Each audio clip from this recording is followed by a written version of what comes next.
പറഞ്ഞാൽ നീതി എന്ന ആശയത്തിന്റെ ഒരു കാതൽ ഒറ്റ വാക്യമാണ്.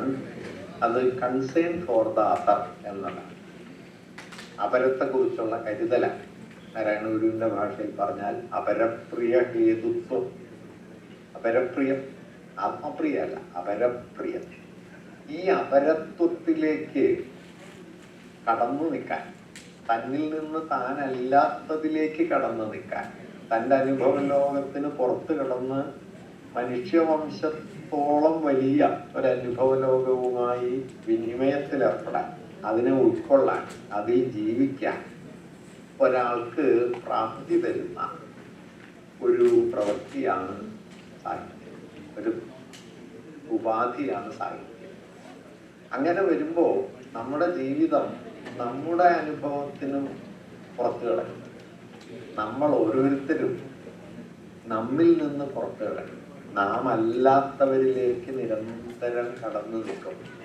അങ്ങനെ ഓരോ മനുഷ്യനെയും അവരവരിൽ നിന്ന് പുറത്തു കൊണ്ടുവന്ന് മനുഷ്യവംശം എന്ന വിപുലമായ ഒരു സാഹോദര്യ ഭാവനയിലേക്ക്, സഹഭാവത്തിലേക്ക് കൈപിടിച്ച് കൊണ്ടുപോകുന്നിടത്താണ് വാസ്തവത്തിൽ സാഹിത്യം അതിൻ്റെ സൂക്ഷ്മതലത്തിൽ ഒരു നൈതികാവിഷ്കാരായിരിക്കും.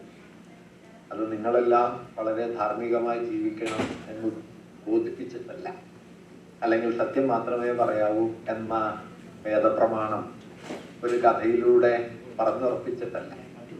മറിച്ച് നമ്മളെ നമുക്ക് പുറത്തുള്ളവരിലേക്ക്, നാം അല്ലാത്തവരിലേക്ക്, സെൽഫിൽ നിന്ന് അതറിലേക്ക് ഉള്ള ഒരു വഴി അനുഭവപരമായി തുറന്നു വന്നിട്ടാണ്. തിയററ്റിക്കലല്ല, എക്സ്പീരിയൻഷ്യലാണ്.